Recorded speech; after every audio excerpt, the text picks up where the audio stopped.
yo estaba, en mi tiempo en el cual yo estaba investigando temas sobre la historia de la iglesia y como comenté antes, siempre están ambos lados, están los críticos o las personas que son apologistas y siempre tenían puntos siempre al extremo, mientras que otros no.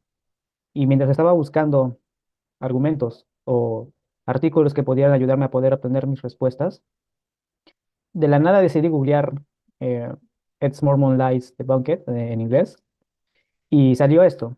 Y me pareció raro, entonces comencé a leerlo creyendo de que era un artículo escrito por un miembro, pero resulta que es un artículo escrito por alguien que pues dejó la iglesia. Sí, él tiene sus razones para dejarla y se respeta, pero lo que comenta es, o lo que menciona es muy interesante, ya que de la misma manera que hay muchos mitos a nivel mundial, sin importar el tema, el país, la ideología, o lo que sea, eso se va transmitiendo de persona en persona a tal punto de que muchos lo aceptan como algo verídico sin poder comprobarlo. Entonces, cuando lo leí me pareció interesante y algo también interesante es que este artículo ha sido compartido en sitios web donde ex miembros de la iglesia y críticos suelen publicar y tener moderación, pero este artículo, a pesar de que fue compartido, digamos que no envejeció muy bien porque casi nadie sabe de él o muchas personas no lo han leído, sobre todo personas que han dejado la iglesia. Entonces, muy pocos saben de esto y a causa de eso, este artículo ha sido de alguna manera tachado por los ex miembros porque de cierta manera no comparte o no se adecua a los estatutos y a los estatutos de creencias y pensamientos de aquellos que abandonan la iglesia. Claro, claro, gracias. Eso creo que es lo que más me llamó la atención del artículo, de que viene de alguien que ya dejó la iglesia. Y creo que la razón por la que me llama la atención es porque creo que ahorita he llegado a un punto en el que no, bueno, al menos en lo personal no me importa mucho el, el debatir o el sentarse con alguien a hablar de temas o controversias y así, solo porque lo he visto muchas veces en línea y me ha pasado, digo, en mi vida cotidiana, ¿no? No se grabó ni nada, pero pues ya igual me pasó muchas veces como para querer hacerlo. Y creo que lo que más llego a apreciar es cuando, sea quien sea, independientemente de si seas creyente o no, hablan de la historia y hablan de la historia para contarla, no tanto para dar algún tipo de narrativa, solo para contarla. Y creo que este artículo, una razón por la que me gustó es porque me recuerda ese espíritu, el espíritu de contar la historia, de si algo es verdad decirlo, de si algo no es verdad, pues también decirlo. Y creo que este tipo de cosas son un paso a la dirección correcta, pero dejaré el link al artículo en la descripción para quienes quieran leerlo, antes de ya comenzar con los 6 puntos, porque son 6 mitos exmormones. Antes de comenzar a revisarlos, quisiera nada más leer una breve parte de la introducción del artículo y, y que puede dar una buena idea de qué vamos a hablar.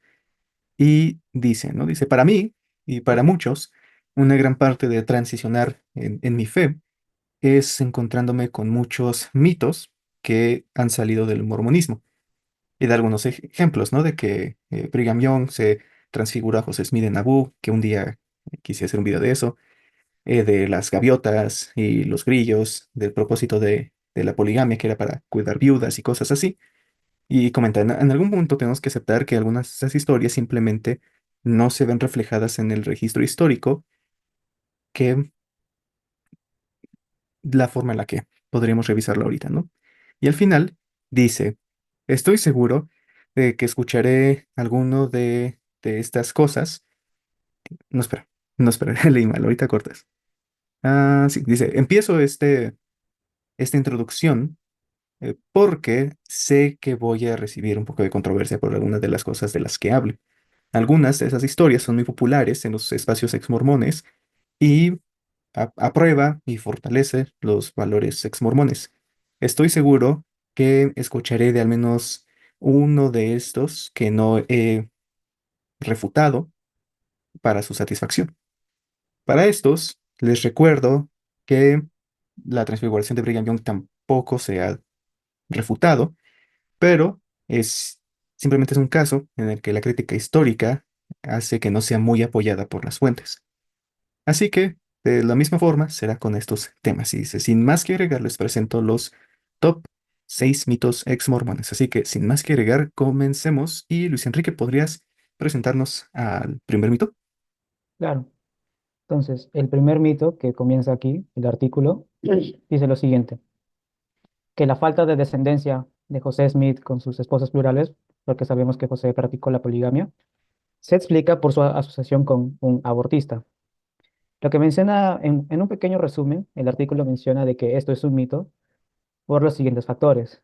Número uno, si bien es cierto que José practicó la poligamia, y no solamente él, sino varios miembros de esa época, entre ellos Brigham Young y Verse Kimball, y otros miembros más que no pertenecían al quórum de los 12 y no tenían llamamientos o cargos de la iglesia en ese tiempo, los registros de natalidad han sido muy bajos en ese tiempo porque todavía no se practicaba o no se predicaba la poligamia de manera pública hasta 1850, hasta 1852, 1853.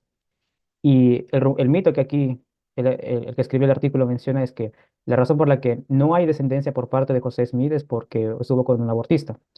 Esta persona que practicaba los abortos era John C. Bennett. Un poco de historia sobre el Bennett. Se unió a la iglesia antes de 1842, pero antes de que se uniera a la iglesia, él ya tenía una reputación como alguien que no era de mucha confianza o que se aprovechaba con sus conocidos, o en especial también mujeres. Entonces, el mito salió porque, como menciona, no hubo descendencia y el abortista, y porque él practicaba abortos. Ahora, ¿por qué surge este mito? Gran parte de la historia es porque todo esto viene de una persona, Sarah Pratt. Sarah Pratt era la esposa del apóstol de ese tiempo, Orson Pratt. Y entre mucho, pero mucho polémica y todo lo demás, cuando Bennett se enteró de la práctica del matrimonio plural de la poligamia, él lo practicó sin permiso de José o de otro autorizado en ese tiempo de practicarla, bajo el término de esposa espiritual. Cuando fue descubierto, se le llevó a un consejo disciplinario. Al final terminó admitiendo de que era culpable y esto lo escribió Hiram y fue excomulgado de la iglesia. Fue excomulgado en julio de 1842 por ahí y a los meses, menos de 4 o 5 meses menos, publica lo que se le conoce como el primer libro antimormón, pero por parte de un ex miembro, en el cual recolecta declaraciones de que José era el que lo practicaba, y mayormente están las declaraciones de Sarah Pratt, que ella después en otros libros, escritos también por críticos y ex miembros con temática, digamos, antimormona, decía de que el aborto se practicaba mucho en Kirtland o en Nauvoo debido a José Smith. Y al final resultó no ser cierto porque hay varios factores que no están del todo bien en ese mito, por ejemplo, de que, y puede que a muchos quizás sea la primera vez que lo escuchen, pero José se casó con mujeres que estaban casadas con otras personas.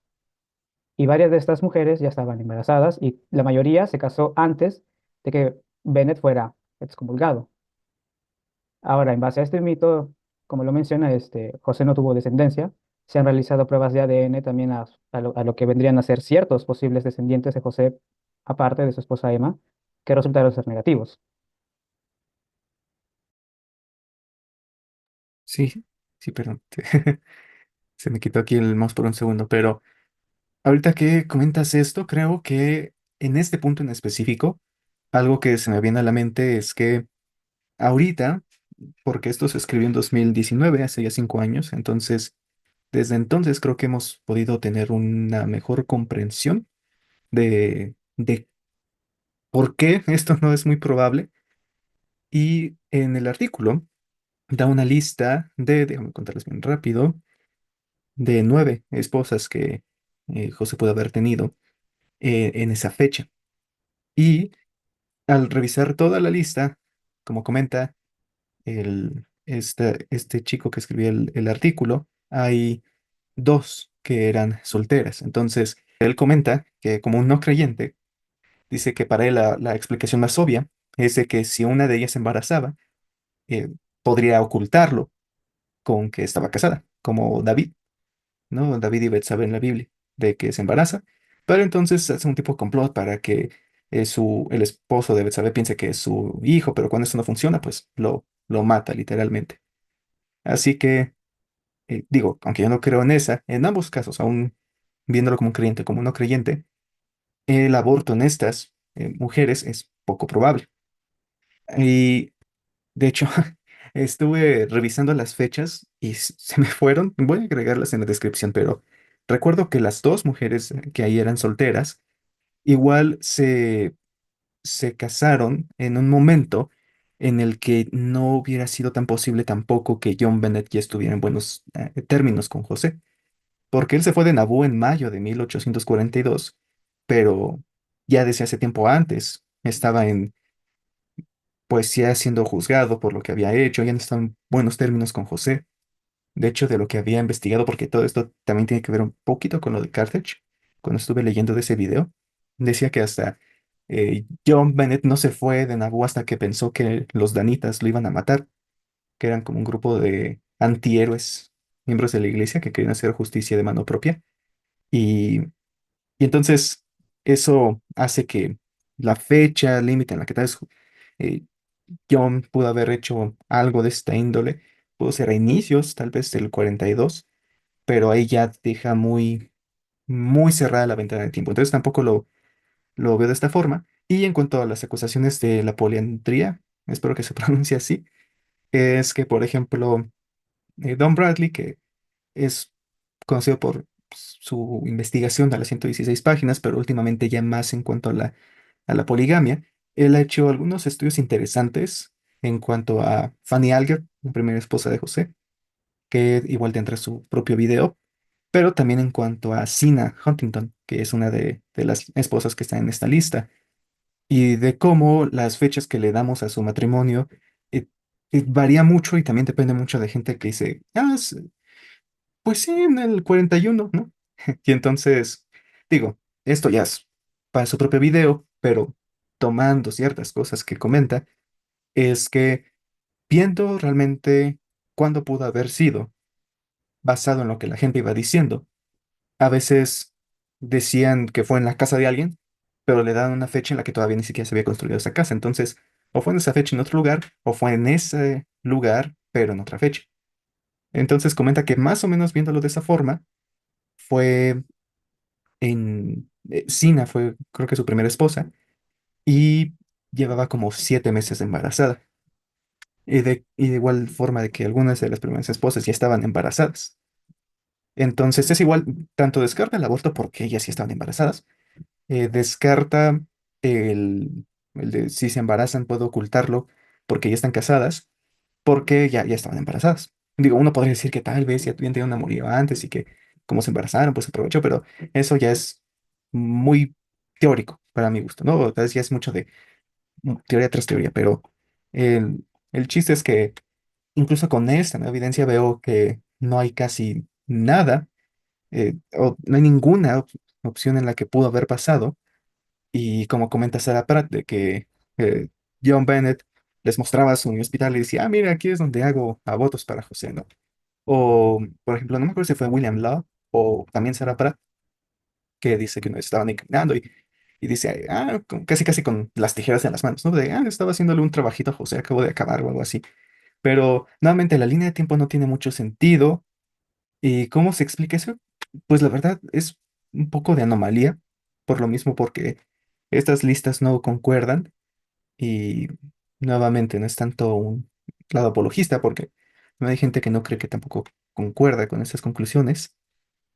Pero digo, si tuviera que lanzar una teoría propia, lo que a mí viene a la mente no es tanto que Sarah Pratt o William la estuvieran mintiendo. Como dice, creo que sí, tal vez exageraban por sus propios resentimientos, pero tal vez no mentir. Y yo siento, como creo que lo comentaste tú, ¿no? Pero que John Bennett, eh, todo lo que estaba haciendo, si todo lo que estaba haciendo estaba diciéndole a todo el mundo que José la aprobaba. Y igual, si él llegó a hacer un aborto para sus propios problemas, él puede decir, es que yo los hago a José también y ya, ¿no? Y esa sería una forma de sacarse la culpa. Pero digo, es un poco complicado en especial porque nadie de ellos menciona estas cosas hasta muchos años después, incluso cuando se estaban haciendo acusaciones en ese momento de la poligamia hacia José. Entonces, igual yo pienso que si ellos están acusando a José de un buen de cosas, ¿y por qué no usar esta cosa que parece ser la más condenatoria? Pero bueno, tal vez hablé mucho. Pero Eso es lo que pienso. ¿Tienes algo más que quisieras comentar antes de pasar al otro punto? Sí, una cosa más. Al final de este primer punto, él menciona de que el mito de que José practicaba esto y aparte también añadiendo a eso de que era una persona que tenía propósitos malos o por cumplir sus satisfacciones o fetiches, como muchos dicen. Esta narrativa se añadió a este mito porque lo que él menciona aquí es que en la comunidad ex-mormona, el pensamiento general es que José, todo lo que hizo, siempre ha tenido con propósitos egoístas, propósitos piadosos, malos, etcétera, etcétera. Entonces, cuando este mito se añade a esa narrativa, la imagen de que José Smith era un impostor, como muchos le dicen, o una persona mala, aumenta y puede llegar a cometer, se podría decir, una emoción de que José Smith es malo y sin importar lo que diga la historia, eso no lo va a cambiar. Pero como lo menciona acá, esto es un mito que se alimenta mucho de la comunidad y que es imposible saber si es cierto o no, pero al final se ha comprobado por medio de los escritos, incluso disculpa, los juicios de John Bennett se pueden ver en Joseph Smith Papers, porque fue escrito ahí en donde hablan Hiram, habla José, habla John. Entonces, cuando salió eso, el proyecto ya de transcripción, este mito fue derribado, pero todavía muchos no saben. Entonces, la narrativa de que José era alguien malo todavía continúa a pesar de que se ha ido refutando poco a poco. En sí, el mito es que José Smith practicaba, bueno, utilizaba a John Bennett para practicar abortos y salirse con la suya del matrimonio plural, pero no hay mucha evidencia al respecto y poca probabilidad. Entonces, pues continuemos con el mito que sigue, que es muy famoso, ¿no? De que Emma atrapó a José con Fanny Alger en una situación privada en un granero. Así que, pues, voy a hacer una breve representación de lo que es esta crítica y un poquito de lo que comenta este artículo. Entonces, para comenzar, cuando José Smith comienza a practicar y enseñar a ciertas personas sobre el matrimonio plural, es en Nauvoo, a comienzos de la década de 1840. Pero lo que a veces no se habla mucho es que en Kirtland, José y Emma tenían como alguien contratada para que les ayude en la casa y todo eso. Mi nombre era Fanny Alger.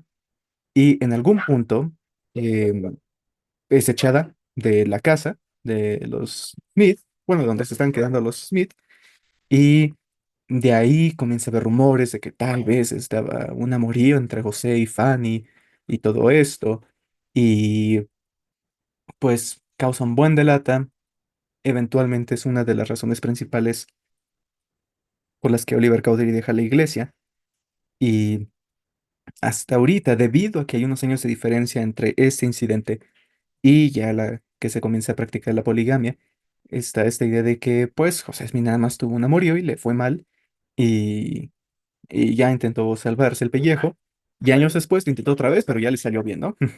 Entonces, esta es la idea. Y una tal vez de las frases más condenatorias que hay al respecto es, según una experiencia, que durante esta relación, durante esta situación, comentan que Emma una noche no sabía dónde estaba José y tampoco Fanny, por lo que él salió, digo, ella salió a buscarlo y no lo encontraba, pero entonces vio un granero, vio un agujerito, se asomó y vio la transacción. Y ahí acaba esa frase, ¿no? Entonces, em, también se pinta esta idea, ¿no? De que era muy como carnal la relación que ve con Fanny Alger y que cuando Emma se asoma, los está viendo, pues, teniendo relaciones y entonces ya ahí no hay forma de defender a José, no hay forma de decir que esto es algo más que no sea un amorío, etcétera, etcétera.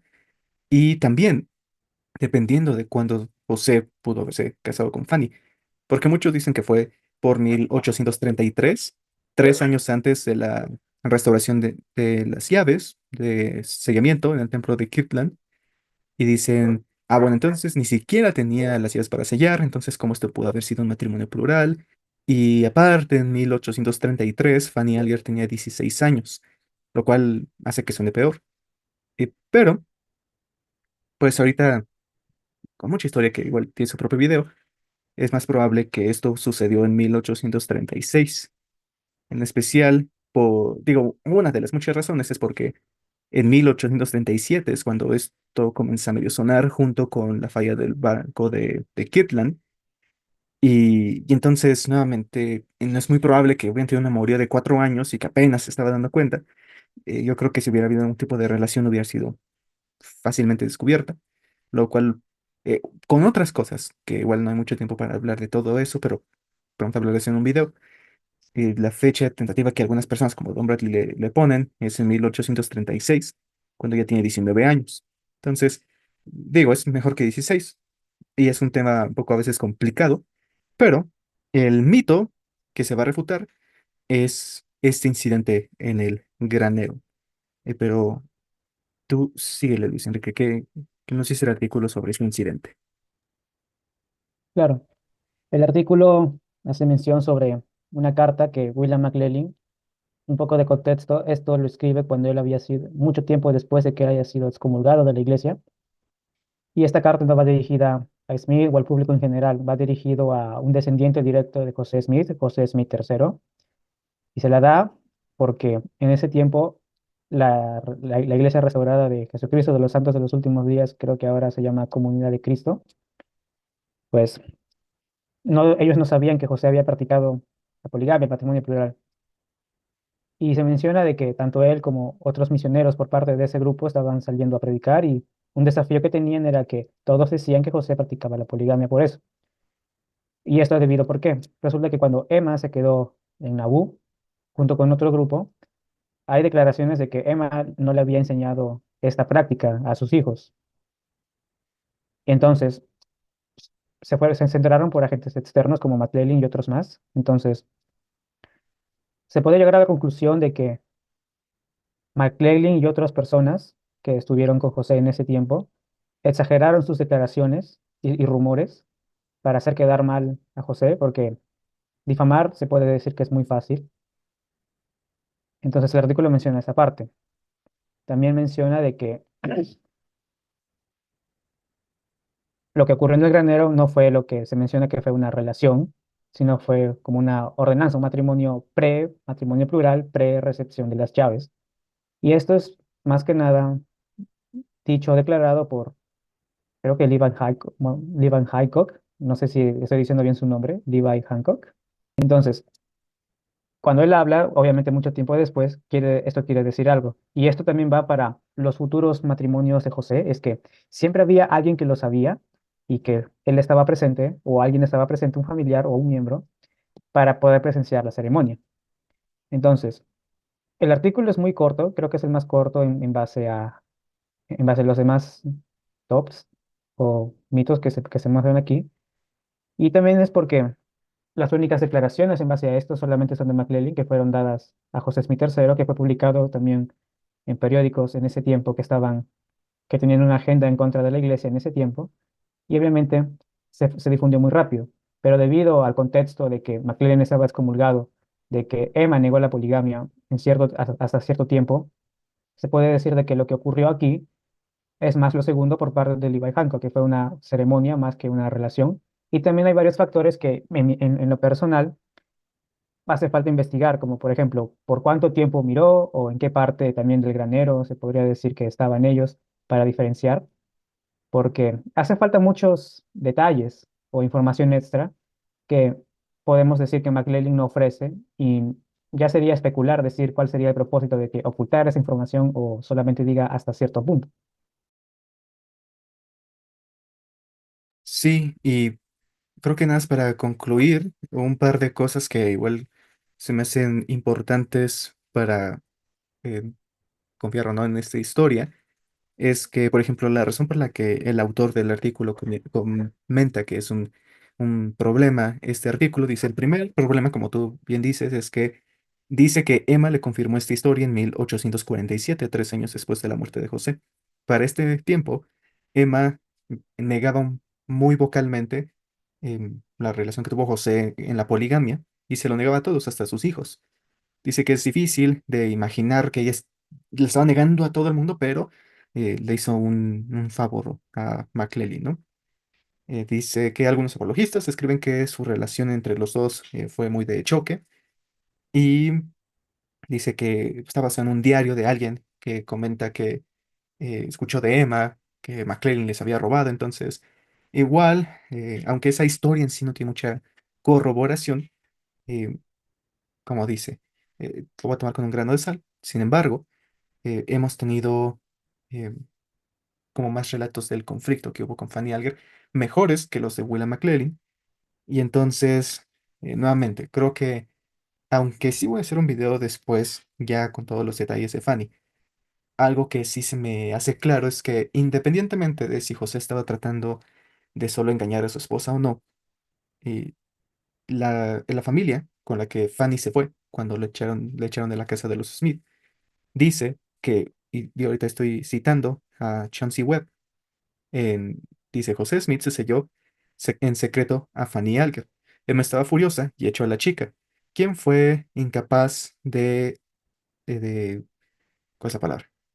Bueno, ocultar las consecuencias de su relación celestial con el profeta. eh, bueno, dice que la echó de la casa, fue capaz de quitar las consecuencias de la relación, ¿no? Entonces, con esas consecuencias de la relación, como que todo está muy encriptado, pero dice que Chauncey está sugiriendo que tal vez embarazó Fanny Alger y así se dio cuenta Emma. La verdad es que por alguna razón hay un grupo de personas que niegan que José practicó la poligamia y es porque no hay cosas tan explícitas que nos dieran una información mejor, pero lo único que sabemos es que Fanny Alger se fue de esa casa, poco después se casó y realmente nunca quiso hablar al respecto, pero la gente que estuvo ahí, por más que le haya disgustado, sí suelen referirse a eso como un matrimonio, de que sí se casaron. Entonces, pues ahí está eso. En cuanto al posible embarazo, pues ahí se deja como una posibilidad. Voy a hablar un poquito de eso en el video que haré al respecto. Pero así, históricamente hablando, no, digo honestamente, aunque hay gente que sí, como tú dijiste, ¿no? De que quién sabe qué era eso del granero, en especial porque por la forma en la que esa historia salió a la luz, muchos años después, por William McLellan, que dijo que Emma le dijo en una fecha en la que no le está diciendo nada a nadie y cosas así. Eh, pero eh, también se me hace interesante o pensar en la posibilidad en que igual no pasó nada de eso. Bueno, porque él es el único registro de eso.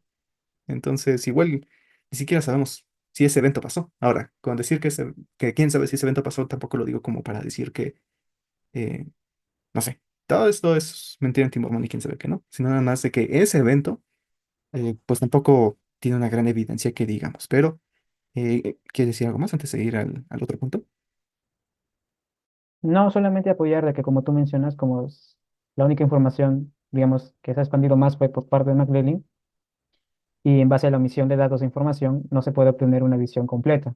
Pero poco a poco ya han salido registros oficiales de la iglesia y también artículos que explican sobre esto, de que podemos obtener quizás una visión más amplia y a la vez exacta de lo que antes no sabíamos y que de cierta manera puede derribar o a la vez, digamos, refutar o desmitificar todo lo que pasó ahí sin confiar completamente en lo que decía McLean y también en el lado opuesto. Vale, sí, creo que la última frase del autor del artículo lo resume. Dice, no hay documentación si era un niño. De ser así, no hay documentación de qué le pasó a ese niño. Probablemente murió joven o perdió al bebé en algún punto del embarazo, pero nuevamente no se sabe. Entonces vamos al siguiente mito, y este es que José aprendió los nombres Moroni y Cumora al leer libros del Capitán Kidd. Y vaya, esto como que le tengo cariño al Capitán Kidd, aunque no he leído sus libros, tengo que leerlos para hacer un video de esto, pero recuerdo cuando tenía 15 años, esto fue de las primeras cosas que me salieron. ¿Sabías que José Smith leía libros de un pirata conocido como el Capitán Kidd? Y en los libros del Capitán Kidd, él va a una isla en África o por Madagascar Y la isla se llama Comoros y una ciudad ahí se llama Moroni. Entonces, ¿verdad? ¿No te suena sospechoso? Moroni, Comora y así, ¿no? Y recuerdo que a mí sí me pegó feo. Así que ya 8 años después, va a ser interesante, pues, conocer la opinión de alguien más y de alguien que no es creyente. Nada más quiero leer tantito de lo que está aquí, te paso el tiempo. Dice, este es muy frustrante para mí. De hecho, creo que lo que tenemos aquí es una simple coincidencia. Es una mejor coincidencia que Nahom, pero sigue siendo una coincidencia. Y bueno, yo pienso que Naum es más que una coincidencia, pero después vemos eso. Pero dice, cuando era un niño, solía revisar mapas en los globos terráqueos y me interesaban en particular las islas en la costa de África. Madagascar capturaba mi interés debido a los lémures que habitaban sus junglas. Y Mauritius, que es, capturó mi interés siendo el hogar de la ahora extinta ave dodo. Y mientras revisaba estos mapas, algo me llamó la atención con un joven niño mormón, una isla llamada Comoros, cuya ciudad capital se llamaba Moroni. ¿Acaso había un tipo de oasis mormón en el Océano Índico? Dice, evidentemente no estoy solo en este descubrimiento, ya que muchos exmormones han circulado en la idea de que José pudo haber tomado estos nombres de un mapa similar. Sin embargo, esto ha sido difícil de establecer ya que Moroni era una ubicación muy oscura en 1830.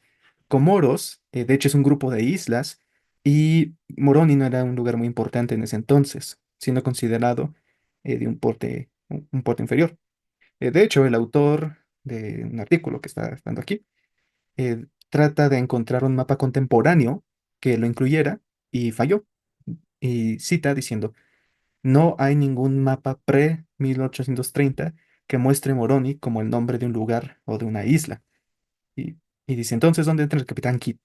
Dice, buscando una conexión a José Smith, algunos han especulado que el anterior eh, actividad de búsqueda de tesoros de José le pudo haber dado acceso al lore o a la mitología de este pirata famoso.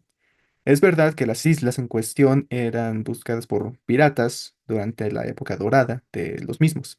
Y es verdad que Kidd era una figura popular en cuanto a la mitología de búsqueda de tesoros.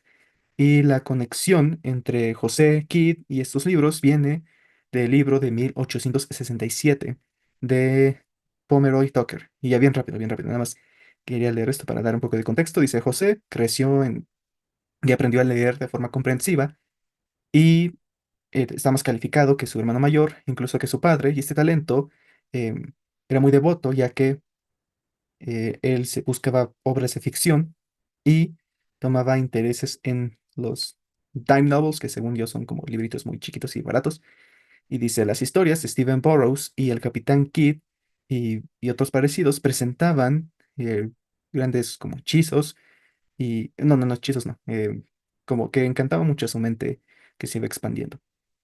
Entonces, ahora están diciendo que, pues, José Smith leía libros de Capitán Kidd y allí mencionaban a Comoros y a Moroni y de ahí lo sacó, ¿no? Entonces, pues bueno, tú continúa, Luis Enrique, ya hablé demasiado, perdón. Claro, está bien.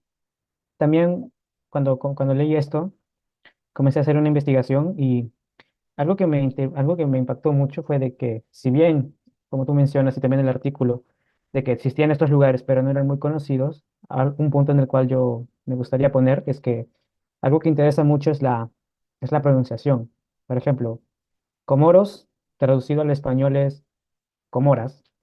Entonces hay un poco de distorsión si es que José hubiera utilizado el nombre de Comoros o Comoras para Comora. Y el otro vendría a ser la capital que se menciona, que es Moroni. En inglés es Moroni, pero entrando un poco a investigar qué es la isla de Comoras y todo, la pronunciación de Moroni, como lo conocemos en español, vendría a ser Muruní. Entonces es con U y con un acento en la I al final, entonces Muruní o Murunua, como algunos lo mencionan. Entonces, hay un punto ahí que a pronunciación, y al querer cambiarlo, obviamente, pues se aplica estilos de cambio de lengua, pero que es muy difícil, incluso para José, haber escuchado de eso o quererlo cambiarlo o modificarlo. Eso es en cuanto a los nombres. Lo segundo, lo que menciona mucho es que son las dime novels, las novelas de 10 centavos. El mismo artículo menciona de que una persona que supuestamente es pues cercana a José o a su familia, incluso al hombre que tenía la imprenta donde José imprimió por primera vez el libro de Mormón, que vendría a ser Grandin, él menciona las novelas de 10 centavos, pero lo menciona mucho tiempo después, por 1870 por ahí. Y el artículo también menciona que las novelas de 10 centavos se hicieron populares o se crearon en 1860. Uno también puede entrar a internet y escribir en qué año se originaron esas novelas y te sale 1860. Ahora también el Capitán Kidd.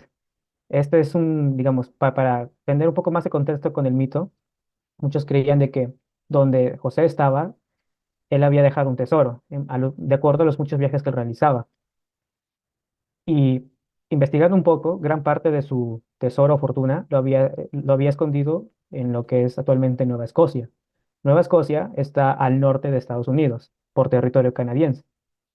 Entonces, decir de que si escuchó, porque habían historias en ese tiempo que sí las había, pero por un tesoro, entonces no tiene mucho sentido, debido a que si el tesoro estaba en Nueva Escocia, Canadá actualmente, es imposible de que esté por la zona de Nueva York.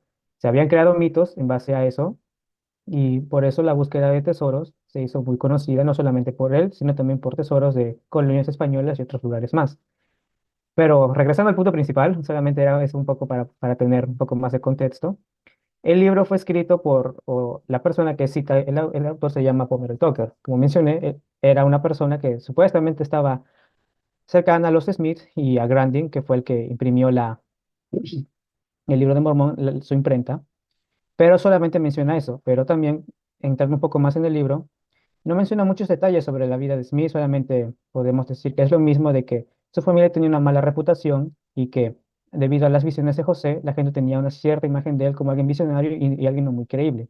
Entonces, entonces, ya siendo un poco argumentativo de pregunta, si no es alguien creíble, entonces, ¿por qué vamos a creer o por qué la gente creería de que él sacó nombres como Moroni y Kumura de un mapa que todavía no existe en esa época? Porque también los primeros mapas que mencionan a Moroni por primera vez son después, mucho tiempo después de la muerte de José, por 1850 o 1870.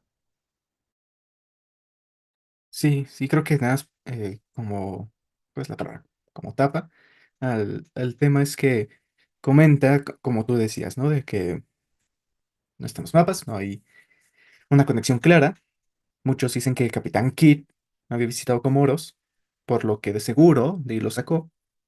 Aquí el autor del artículo dice que él estuvo buscando muchas menciones antes de 1830 de Kidd y que lo único que pudo encontrar que José pudo haber leído se llama La historia de los piratas, conteniendo las vidas de aquellos notorios capitanes Mason, Bowen, Kidd, Tew, Hasley, White, Cowden y Bellamy, y sus grandes mm, tripulaciones.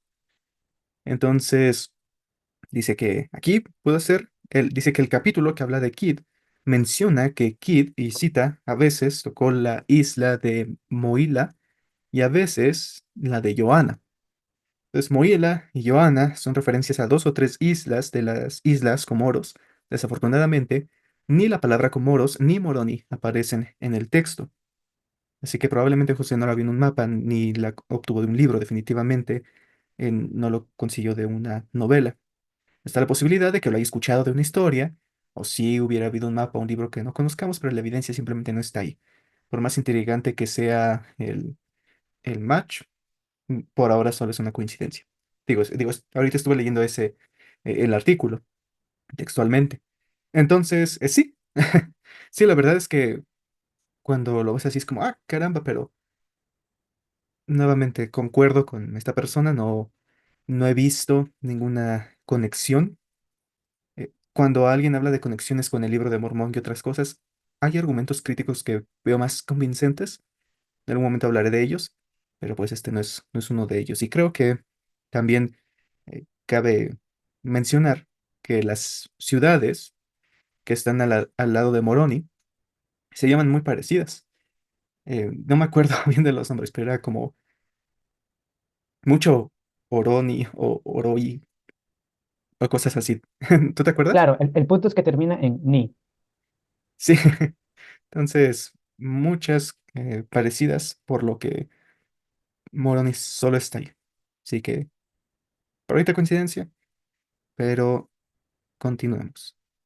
Y ¿podrías presentar el tema que sigue? Claro. El punto 3 dice, las firmas en el testimonio de los 3 y 8 testigos fueron falsificadas por José Smith. Aquí el autor del artículo comienza diciendo de que este es uno de los temas que más se mencionan en sitios, redes sociales o grupos de exmormones, y de que para ellos es la mayor prueba de que ninguno de los testigos vio las planchas de oro o tuvieron una experiencia espiritual, según también una declaración de Martin Harris, y de que todos, digamos de alguna manera, José los convenció para que Oliver solamente escribiera sus nombres o falsificara sus firmas para que estuvieran en el libro de Mormón y fijaran como testigos, pues, evidentes y evidenciables también de que el libro de Mormón es verdadero y de que cada uno de ellos vio las planchas y el método de traducción, entre otras cosas más. Pero investigando un poco, y también porque creo que también acá es muy corto lo que hace, vamos a explicar un poco.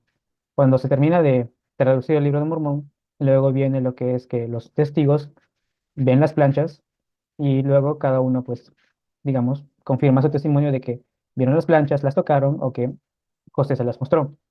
Después de eso, se menciona de que, y eso no está en el artículo, de que se imprimieron varias cosas o se hicieron varias copias del manuscrito de lo que es el libro de Mormón junto con las firmas de los testigos. La original, lo había leído en otro sitio, se utilizó como parte de la piedra angular del primer templo de la iglesia y que mencionan luego de que por medio de una tormenta, el material que en ese papel en ese tiempo era papel, se disolvió, entonces no tenemos a ciencia cierta lo que dice el original, pero por las copias podemos tener cierta parte del contenido.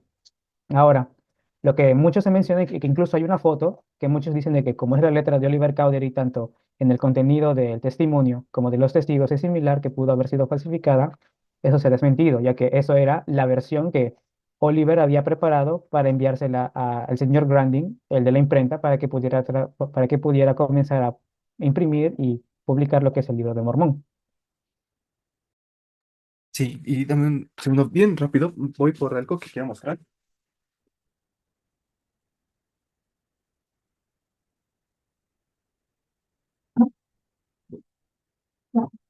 Pero es que algo que comentan mucho con esta crítica, y que igual lo menciona en el artículo, era que los testigos no querían firmar porque no estaban seguros si siquiera habían tenido una experiencia con las planchas o no.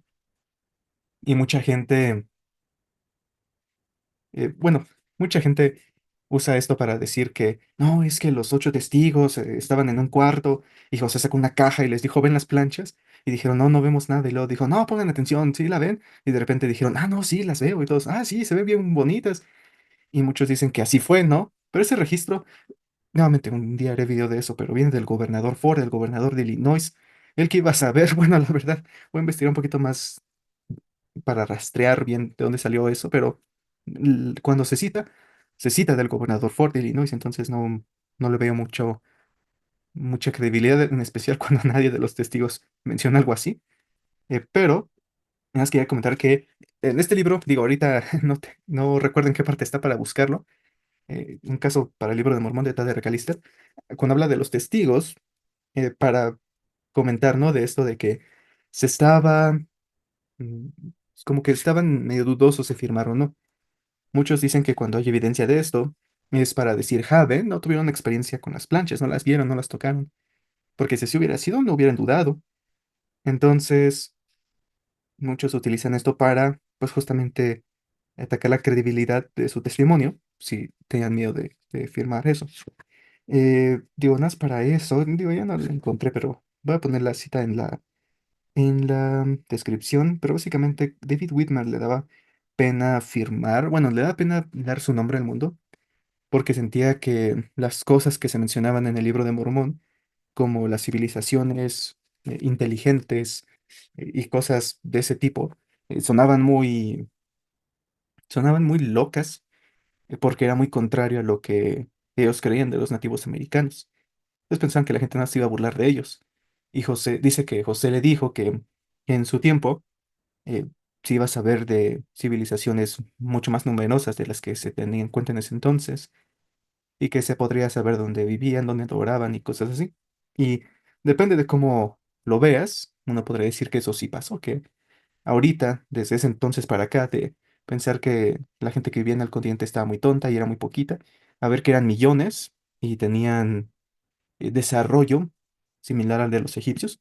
Uno puede decir que no tiene nada que ver y otro puede decir que me rectifica lo que José pensaba, pero pues dependientemente, creo que eso podría responder tal vez el aspecto de que dudaron o que no están tan seguros de firmar.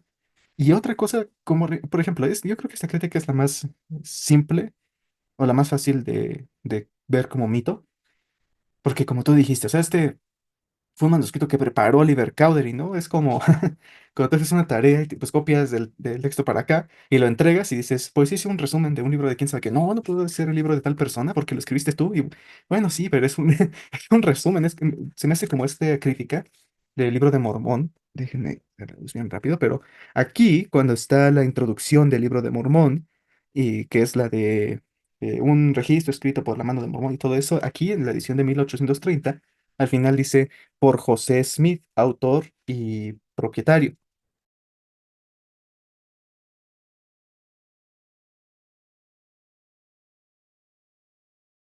Este, segundo, aunque el tema general sí se me hace muy conocido y sí lo había escuchado, como que esto en específico no lo había escuchado. Así que tal vez necesito un poquito de introducción, pero pues tú qué nos puedes contar del penúltimo mito. Claro, un poco antes de entrar en el contexto, y eso tiene que ver con el tema de la raza y el sacerdocio. Y para entrar una vez de fondo, dice, la prohibición del sacerdocio y del templo contra las personas de raza negra fue revocada porque la iglesia estaba siendo amenazada con perder su estatus de exención de impuestos. Entonces, un poco de historia, para entrar en contexto, fue de que desde los primeros años de la iglesia estaba muy fuerte, no por José, aunque en parte por él, pero también por otras corrientes de creyentes en ese tiempo, de que la raza negra era producto de Caín y que esa raza estaba maldita. Esta idea apegó y, hay que decirlo, fue propagada por miembros de la iglesia, sobre todo por medio de Brigham Young. Aunque hay registros de que José le dio el sacerdocio a personas de color para hacer ordenanzas y todo lo demás. Luego vino la política de Brigham Young de que no se le debía dar a ninguno. Y esto continuó hasta el siglo XX, hasta 1978, cuando el presidente Kimball da lo que es la Declaración Oficial 2, que la pueden encontrar en las escrituras, y que de hecho fue una noticia mundial. Entonces, continuando con esto, el mito de que fue porque estaba perdiendo sus distintos impuestos, como aquí muchos dicen, se debe a de que, como el artículo menciona, de que ya entrando a la segunda mitad del siglo XX, una visión, digamos, racial en todo Estados Unidos y en el mundo se estaba cada vez ajustando. Cada vez más ya las personas de color tenían acceso a trabajos, estudios, que antes no podían, pues hay que decirlo, por su color de piel. Y aquí entra un problema que vendría a ser dos cosas, la Universidad BYU y el crecimiento de la iglesia en países con tez morena, con tez oscura, entre ellas África y Latinoamérica, ya que en historia uno puede ver de que habían esclavos, y eso nadie lo va a negar. Lo que, haciendo un resumen de este artículo, se menciona de que la obra misionera estaba creciendo mucho en Brasil, hasta el punto de que tuvieron un templo. Y los misioneros se preguntaban, y otras personas, de que si no hay suficiente, digamos, personas blancas que pudieran dirigir las congregaciones, repartir las ordenanzas del templo, entre otras cosas, iba a ser muy difícil que la iglesia crezca o se propague más. Y muchos dicen que ese es un argumento necesario para que la iglesia en 1968 quitara la prohibición. Pero investigando un poco más, se menciona de que este tema de la revocación de los negros y el sacerdocio viene mucho antes, incluso desde Brigham Young. Hay una cita, no me acuerdo dónde la leí, pero sería bueno que lo pongas en la descripción del video, que menciona que Brigham Young él mismo dice de que la prohibición es temporal, iba a ser temporal y de que a su tiempo ellos también iban a recibir, parafraseando, las mismas bendiciones que las demás personas. Ahora, eso fue en el siglo XIX, a fines del siglo XIX, por 1870 y tantos por ahí. Y lo otro vendría a ser de que desde la época del presidente McKay, estamos hablando desde 1950, se estaba pensando en poder quitar esta prohibición. Pero las autoridades generales dicen de que no es algo que de por sí, y esto ya es un poco de historia y un poco de declaraciones, incluso discursos de BYU y conferencias generales, de que no es algo que ellos, porque se les ocurrió o por querer ser de cierta manera políticamente correctos, lo iban a quitar, tenían que esperar una revelación. Y luego se menciona de que el presidente Kimball sabía de estas cosas mucho antes de ser presidente de la iglesia, cuando todavía era apóstol. Y después, en 1978, se hace la Declaración Oficial 2, haciendo, digamos, un cambio, tanto así de que comenzaron a decir de que se equivocaron, completamente sí, y de que era una idea de que sin la revelación necesaria, la habían practicado. Ese es un poco de contexto, nada más. Sí, sí, creo que no tengo mucho que agregar. Digo, eh, por ejemplo, ¿no? Si jugara al abogado del diablo, pues, pues sí, fue algo bien loco que, nuevamente, sí estoy planeando ya en mi video, ya he hecho entrevistas que no he publicado porque quiero subir como parte de un solo video. Nada más me falta leer un libro, pero pues ya tengo que conseguirlo primero. Pero como un mini resumen, yo sí veo esto como algo que nunca debió haber pasado. Digo, como mi opinión personal, ¿no? Y hay cosas que pues, quién sabe qué onda, ¿no? Porque pues empezó así, ¿no? Que el mundo cristiano, el mundo americano o gringo cristiano, pues obviamente si tienen esclavos estaban de ahí, se hablan de sentencia de Cain y tienen que servirlos, ¿no? Como que conveniente, ¿no?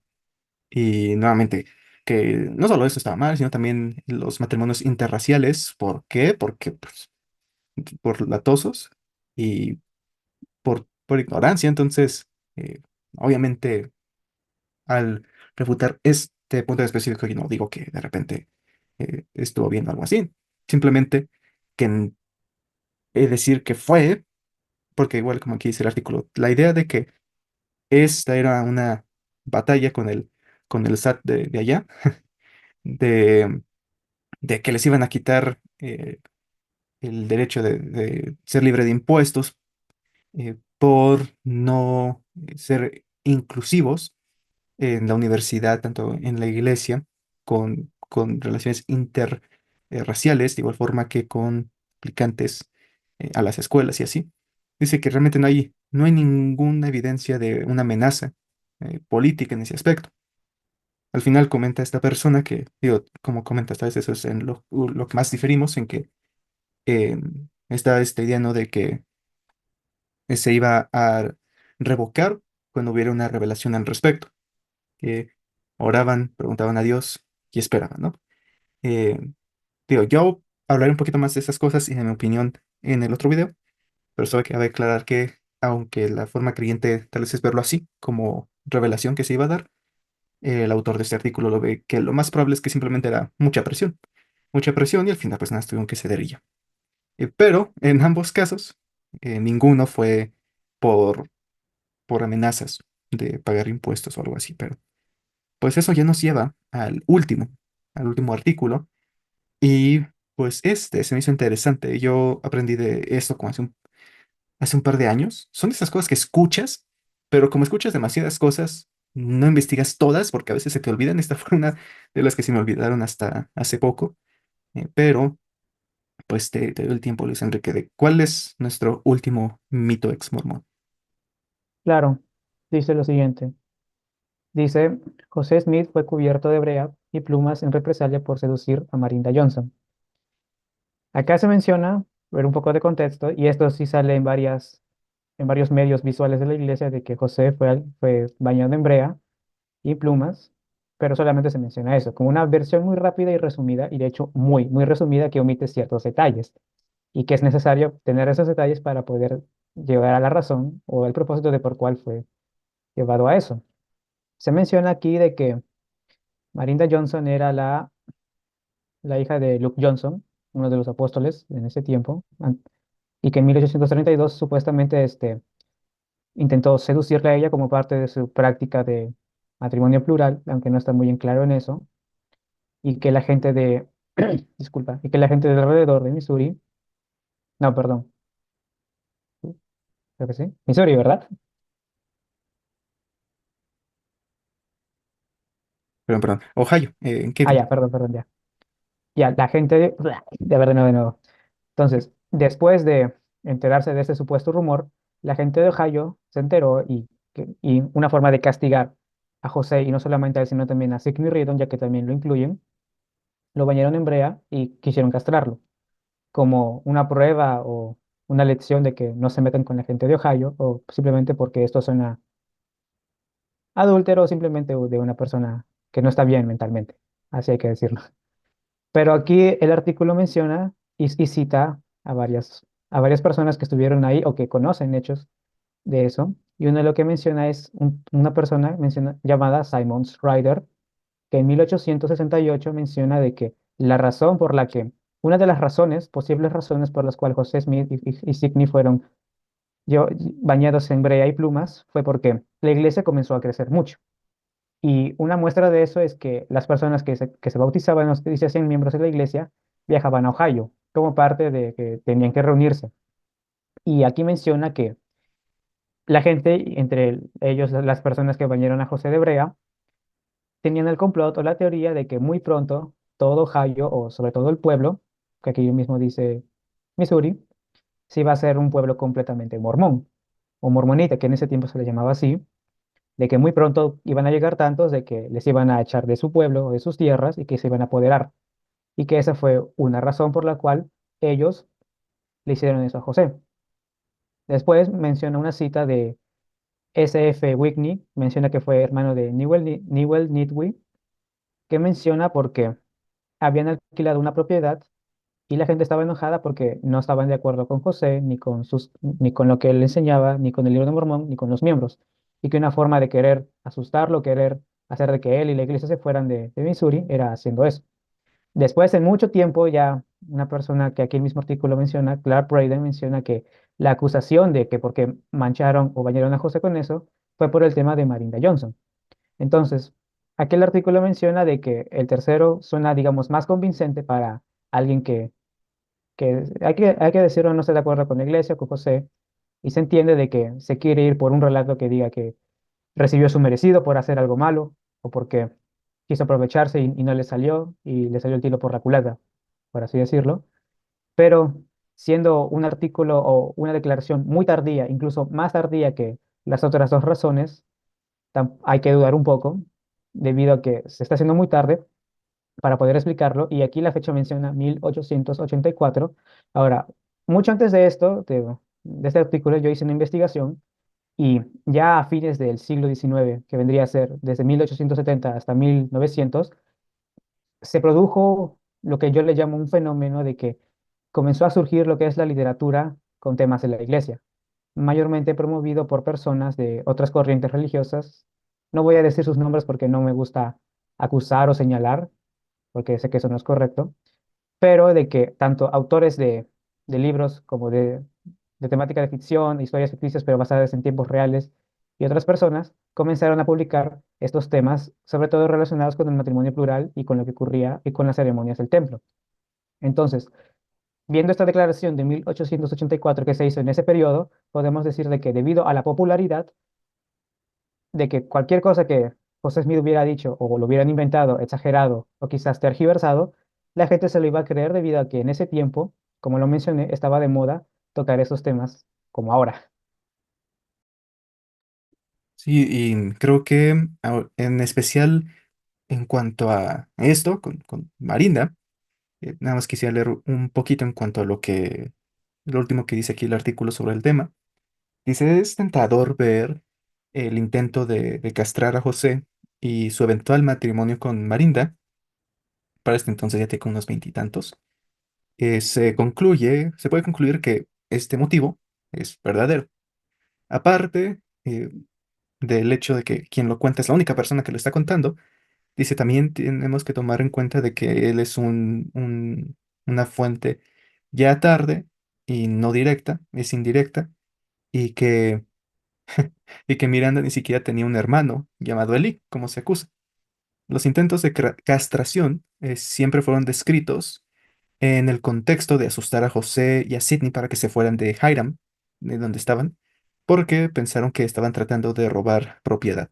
Esto tiene más sentido, ya que a Sidney se le trajo de una casa diferente y también se le llenó con plumas y con brea. Dice, no tiene mucho sentido que si el propósito del populacho fuera, que el propósito fuera castigar a José Smith por tener un amorío con Marinda. Entonces, eh, dice que no hay forma de saber qué pase, qué pasó. Eh, Hace un chiste de que tampoco es como que sea muy extraño que José hablara con chicas de 16, pero que nadie más cita que esta es la razón. Yo nada más quisiera concluir con esto, en el libro de la biografía de José Smith, de Richard Bushman. em, Está bien curioso, ahorita hablamos. Pero dice, cuando habla de este incidente, dice, el populacho aparentemente tenía el propósito de castrar a José. La historiadora Fawn Brody especula que uno de los hijos de John Johnson, o Eli, trató de castigar a José por un acto íntimo con su hermana Nancy Marinda. Pero esta hipótesis cayó por falta de evidencia. Y ya, eso es todo. Eso es todo. Y lo que me da más lata es que todo el mundo cita a Fan Brody como si fuera la Wikipedia, ¿no? Pero, eh, no me acuerdo, creo que ya lo dije, pero en Facebook tienen algunos grupos, son unos amigos, algunos dejaron la iglesia y andan en la creación de contenido de ese otro lado. Y una persona que no es amigo mío, pero que pues me salió porque la gente comenta y todo eso, había sacado el libro de Fan Brody, que para los que no sepan, Fan Brody, ahí se me olvidó, una sobrina de David McKay, algo así, em, Ujú, pero dejó la iglesia, escribió su biografía de José Smith, ella pues lo hacía ya de una forma un poco más crítica, y su libro se llama Ningún hombre conoce mi historia, haciendo alusión a una frase que José dijo de su propia vida. Y recuerdo que dijo, está bien padre este libro, Fan Brody sí cuenta la historia de veras y todo esto. Y entonces salió Dan Bogle, que Dan, honestamente, digo, ya sé que a muchos de ustedes no les agrada esta idea, pero a mí se me hace una persona interesante, me gustaría platicar con él en algún punto, pero yo siento que todos los historiadores como estrella en YouTube que veo, creo que él es el más intelectualmente honesto, pero ahorita digo por qué, pero él comentó y dijo, pues sí, sí está padre lo que hizo Fan Brody, sí, como que fue pionera, pero ya han pasado décadas, ya sabemos mucho más, así que su información está un poco desactualizada. Y digo, él mismo lo dijo, no, no es tanto de que Fan Brody es una mentirosa, sino simplemente ya pasó muchos años, ya sabemos muchas más cosas, entonces siento que constantemente regresar al pasado no sirve mucho. Igual, digo, tal vez me maten, ¿no? Pero por esa razón tal vez yo no cito tanto a Hugh Nibble o B.H. Roberts, porque se me hacen interesantes, claro, solo que nuevamente pienso que la información está un poquito más actualizada y ujú, pues hay cosas que tal vez no tomaban en cuenta, que ahora ya se toman en cuenta. eh, pero sí, por ejemplo, con el barco de Kirtland, una vez alguien me comentó que por qué no contaba, digo nuevamente, ¿no? El banco de Kirtland todavía no le hago video, pero sí la voy a hacer. Tengo un montón de videos en mente, pero decía, ¿no? De por qué no dices que José tenía un cofre lleno no me acuerdo, de arena de arena. y la tapa la cubría con monedas para dar la impresión de que tenía mucho dinero o algo así, ¿no? Y dije, a ver, pues vamos a investigar. No, bueno, esta vez no fue tanto como para responderlo por video, más fue por curiosidad personal de a ver de dónde sale esto. Y pues ya, estoy investigando y pues sale de Fan Brody. Y entonces agarré el libro de Ningún hombre conoce mi historia, pues tengo el interés de leerlo completo, pero en esta ocasión me salté a Kirtland y me puse a leer ahí. Y sí, cuando habla de la sociedad de seguridad de Kirtland, nada más dice, eh, como que José quería dar la impresión de que todo estaba bien y de que todos deberían invertir. Y alguien en un punto dijo que José alguna vez cubrió un cofre con arena y le puso monedas encima. Y ya, eso es todo. Entonces, tiene, en primer lugar, tiene como que la misma credibilidad que muchos de estos, que una sola persona lo dijo ya un rato después y, y ya. Entonces, nuevamente, de que pudo haber pasado si queremos verlo en cuanto al lago de posibilidades, pero pues muchas cosas son posibles cuando les damos tanto beneficio de la duda, incluso a favor. Entonces, sí, yo creo que la frase del libro es lo único que tengo que opinar. Claro, bueno. Estaba esta teoría. Ah, Sí, perdón. bueno, Sí. apoyándote un poco acerca de Fan Brody, cuando salió su libro, la gente que, mucha gente que incluso ex miembro criticó el libro por no ser exacto, entre ellos Pardis Fisher, un ex miembro de la iglesia en ese tiempo, incluso historiadores de que la comunidad ex mormona los cataloga como mártires o como gente de que quería decir la verdad y por eso la iglesia intentó callarlos cuando realmente no fue así, fue Johanna Brooks y Michael DeQueen, ellos mismos que hicieron un trabajo un poco crítico. Yo he leído un poco de sus obras y es interesante. Ellos mismos dijeron de que no recomendarían el libro de Brody por ser un poco fanático y un poco inclinado hacia la balanza del lado negativo de José. Sí, sí, digo, tampoco es para echarle tanta basura, ya, digo, ya falleció, pero, eh, pero sí, un día quiero hacer una reseña nada más para platicar, pero pues, digo, si le diera un punto a favor es que escribe bien, bueno, a lo que me refiero es de que no es pesado, no es aburrido, se lee padre, al menos lo que leí. Pero pues sí, esos fueron los 6 mitos mormones. Y viendo los comentarios, creo que la mayoría nada más habla de algunos detalles del mito 2 porque dice que usó Wikipedia o algo así, pero, pero no hay mucho más que agregar. ¿Tú tienes algún tipo de conclusión en general de tanto los temas como tal vez la idea, ¿no? De que hay mitos exmormones, eh, que, por ejemplo, tú cuando lo encontraste por primera vez, ¿qué te enseñó? ¿Qué te llevas? Claro, cuando lo encontré, primero vi y me dije, bueno, si son seis, supongo que debe haber más.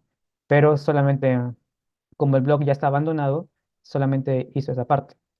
Yo hice una investigación aparte y todavía hay muchos más, digamos, mitos de mormones de que se sigue propagando, pero que la información y la historia misma los niega o los refuta.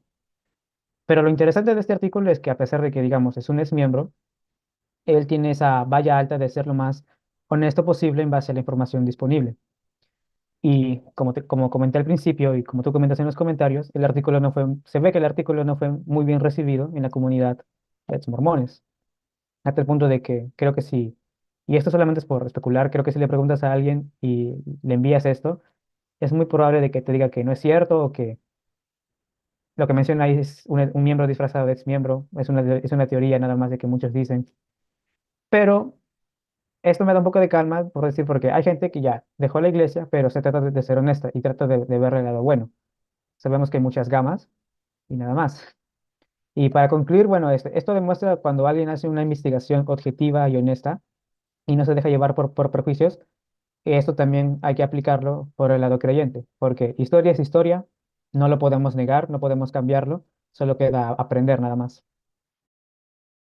Sí, sí, creo que algo que también me llevo es el- un video reciente de David Snell en su nuevo canal que habla ahorita anda haciendo unos videos en cuanto a las relaciones entre los miembros en Utah y los indios americanos que vivían en esas áreas.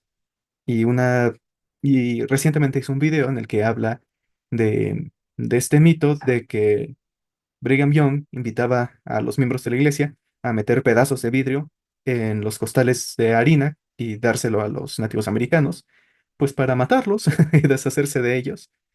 Y lo había escuchado, recuerdo solo haberlo escuchado una vez y nunca realmente lo investigué por lo mismo, pero al ver un poquito mientras iba explicando su investigación y de dónde lo sacó, pues para hacerlo muy resumido, igual dejo el link si les interesa, es que esa historia vino, es como su origen, es de un sitio web algunas tribus de esa área y una de las personas de una de las tribus en su pequeña biografía comenta en este sitio web de ella y de que también sus descendientes a veces tuvieron problemas con mormones al grado de que encontraron pedazos de vidrio en sus sacos de harina. Y entonces dice que contactó a la dueña del sitio para averiguar un poco sobre esta persona. Dice que ahí avanzó un poquito y al final dice que l- no, lo único que sabe es que escuchó esta historia de esta persona que le contó que le pasó cuando estaba chica. Y el problema es que ella, esta mujer, en su biografía está ese incidente, ella como que pudo haber sido niña en los 60s o 70s, 100 años después de que se murió Brigham Young. Entonces dice que es algo que ella experimentó de niña. Entonces, no tiene sentido porque no me imagino en los 70s alguien recibiendo un costal de harina. Bueno, no sé, suena raro. Y de por sí esto ya no tiene nada que ver con Brigham Young. Pero bueno, ya si alguien quiere saber más ahí, que vea el video, pero el chiste es que la fuente realmente está en Wanga, pero hay mucha gente que igual lo dice con mucha seguridad, hasta algunos que hacen TikToks y todo esto, pero eso me hace pensar, ¿no? Que eh, ¿por qué a veces hablamos con tanta seguridad de cosas que a veces ni sabemos? Creo que mi conclusión es lo que tú dices, realmente ya hay un punto en el que ya no veo la historia como que hay alguien bueno y hay alguien malo, sino como tú dices, la historia es historia, a veces enseña lecciones padres, a veces no tan padres, pero creo que solo es importante conocerla y no hacer hombres de paja, porque si hacemos los hombres de paja, vamos a estar todo el tiempo tratando de resolver algo que ni siquiera es el problema principal, ¿no? Por ejemplo, con estos 6 mitos no significa que no haya nada de controversia, sí hay, pero, pues, en vez de tratar de hablar de cosas que ni al caso, como estos 6 mitos, vamos a hablar de cosas que sí van al caso, cosas más tangibles o cosas que sí valgan la pena más o que tengan más credibilidad. Pero estaba pensando, digo, tú dime qué piensas, que, porque algo que aprecio mucho de este autor es eso, la sinceridad, ¿cómo dicen? Como sinceridad intelectual, o la transparencia de no estar de acuerdo con la iglesia. Estas cosas no cambiaron su opinión, pero eh, tuvo esta honestidad para admitir, bueno, pues veo esto y veo que a veces se asume cuando la verdad es que no, y creo que es importante mencionarlo. Yo siento que como estamos a tiempo de subir este video, algo que quisiera hacer, si a ti te interesa, es hacer este mismo video, pero al revés. En vez de 6 mitos ex mormones, hacer como 6 mitos mormones, y ya estos serían como de autoría nuestra. ¿Qué piensas? Sí, sí, está bien. Vale, pues gracias a todos por ver. Díganme qué les pareció y si les interesaría hacer que hiciéramos videos de este tipo más seguido. Pero, pues, gracias por acompañarme, Luis, y nos vemos en el siguiente video.